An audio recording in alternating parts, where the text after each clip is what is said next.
개학을 한 지 한참 지났고 시험 기간이 되었는데도 아침마다 잠과 사투를 벌이고 있나요? 잠과 사투뿐만 아니라 아침부터 부모님의 고함 소리와 잔소리가 들리나요? 왜 기분 좋은 아침을 시작하지 못하나요? 왜 그럴까요? 함께 고민을 해 보자고요.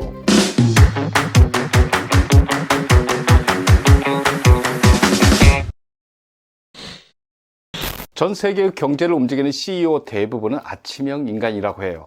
아침은 잠을 푹 자고 일어났기 때문에 하루 중에서 가장 컨디션이 좋겠죠. 하지만 많은 학생들이 아침 시간에 잠과의 전쟁, 시간과의 전쟁, 엄마와의 전쟁을 하느라 시간을 허비하고 있다는 것이 문제라면 문제라는 것이죠. 혹시 여러분도 그런가요? 혹시 여러분의 아이들도 그런가요? 그런데 말입니다. 체험학습과 같은 학교 행사가 있는 날이면 깨우지도 않았는데 일찍 일어나서 알아서 드라이도 하고 화장도 하고 옷도 다림질하고 없는 멋도 다 끌어다가 잔뜩 멋을 부리고 엄청 일찍 학교에 갑니다. 또 아침에 친구를 만나서 같이 등교하기로 했다면서 알람도 미리 맞추고 행여 일어나지 못할까봐 몇 시에 꼭 깨워달라고 당부에 당부를 하기도 합니다. 그리고 학교 가는 평일에는 그렇게 일어나기 힘들어하면서 휴일과 주말에는 깨우지도 않았는데 알아서 일찍 일어나 소파에 누워 세상 편한 자세로 TV를 시청하고 있습니다. 거참 엄청 웃기는 현실이죠. 아침 해가 뜨는 것은 같은데 상황에 따라 행동이 다른 이유는 무엇일까요? 고민을 한 결과 새벽 시간의 활용과 아침에 일어나서 할 일이 있느냐 없느냐의 차이 때문이라는 것을 알 수 있었어요.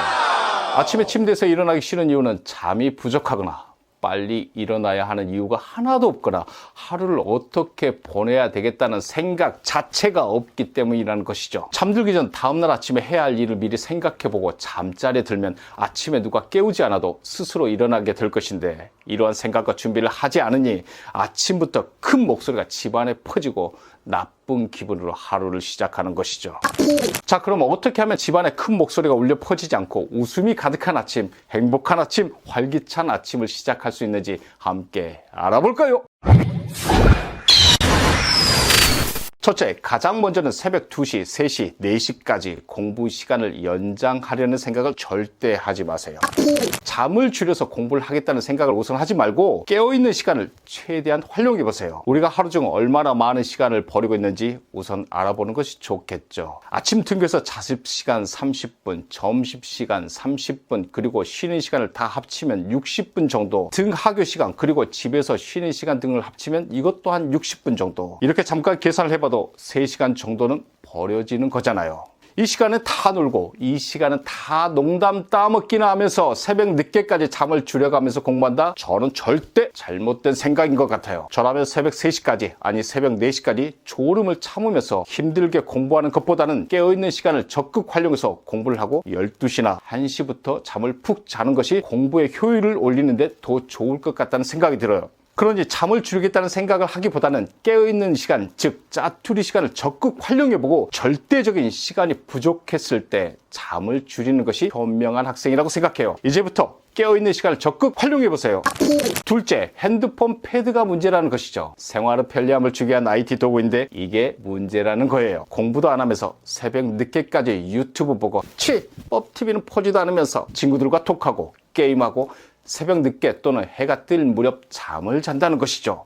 당연히 아침에 일어나기도 쉽지 않고 일어나서 학교에 등교를 해도 수업 시간에 부족한 잠을 채우기에 정신이 없는 것이죠. 학교 생활은 거의 비몽사몽이라는 것이죠.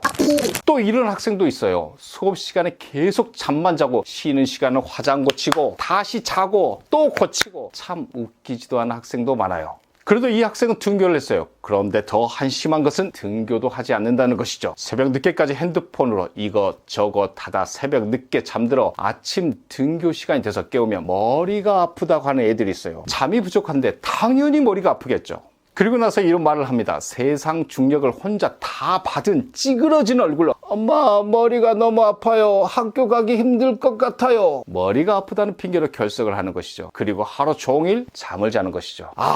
정말 이러면 절대 안 되는 거잖아요. 그러니 제발 잠을 잘 때는 핸드폰을 방으로 가져가지 말고 거실에다 충전해두고 깊은 숙면을 취하는 것이 좋지 않을까요? 그래야 아침에 벌떡 일어나고 충분한 수면으로 머리도 개운하고 학교 수업에 집중도 할 수 있지 않을까요? 앞으로는 휴대폰과 패드를 방으로 가져가지 말고 부모님들께서도 꼭 거실에 두고 잠자리에 들 수 있도록 지도해 주셔야 합니다. 이제 휴대폰은 거실에 두고 편안한 마음으로 깊은 숙면을 취하도록 하세요.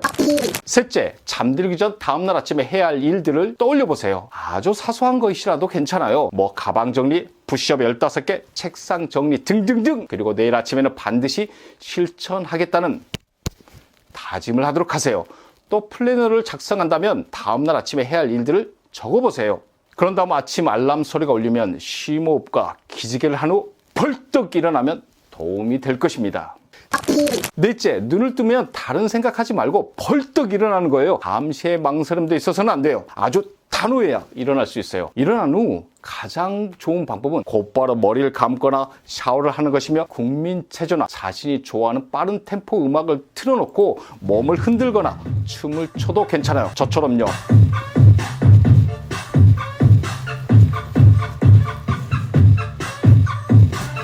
안 돼. 네 가지 방법 중 실천하기 가장 쉬운 방법을 선택하도록 하며 무엇보다 중요한 것은 일찍 일어나겠다는 의지가 중요합니다. 그러면 아침 시간을 어떻게 활용하면 알차게 보낼 수 있을까요? 아침에 일찍 일어났더라도 거실이나 방에서 빈둥댄다면 일찍 일어난 의미가 하나도 없는 것이죠. 그러면 아침 시간의 중요성을 인식하지 못한 채 결국 원래의 모습으로 돌아가게 될 거예요. 에이, 아침에 일찍 일어나봐야 별 볼 일 없네. 에이, 이럴 바에는 잠이나 더 잘 것. 이런다는 것이죠. 자, 그럼 아침에 일찍 일어나는 습관이 생겼다면 어떻게 하면 아침 시간을 알차게 보낼 수 있는지 알아볼까요? 첫째, 하루 전에 공부했던 내용을 복습하는 거예요. 짧은 아침 시간에 어떻게 전날에 공부한 내용을 복습할 수 있는지 의심이 들겠지만 아침에 하는 복습은 여러분이 생각하는 것보다 오래 걸리지 않아요. 이미 전날에 공부한 상태이기 때문에 아침에 잠깐 훑어보는 것만으로도 복습이 될 수 있으며 내용을 훑어보는 과정에서 혹시 잃어버린 것은 없는지를 다시 확인해 보는 거예요. 아셨죠? 둘째, 전날에 풀어보았지만 잘 풀리지 않았던 수학 문제를 풀어봅니다. 아침부터 수학 문제를 푼다는 것이 부담스럽겠죠. 하지만 아침은 뇌가 가장 왕성하게 활동하는 시간이고 뇌파 중 알파파가 많이 형성되어 집중력과 기억력, 사고력 등이 높아지는 시간이란 사실. 잠을 자고 일어나서 뇌도 다양한 정보에 배가 고플 시기예요. 이때 어제 풀지 못했던 수학 문제를 풀면 갑자기 쉽게 풀리는 마법과 같은 경험을 하는 경우도 종종 생길 거예요.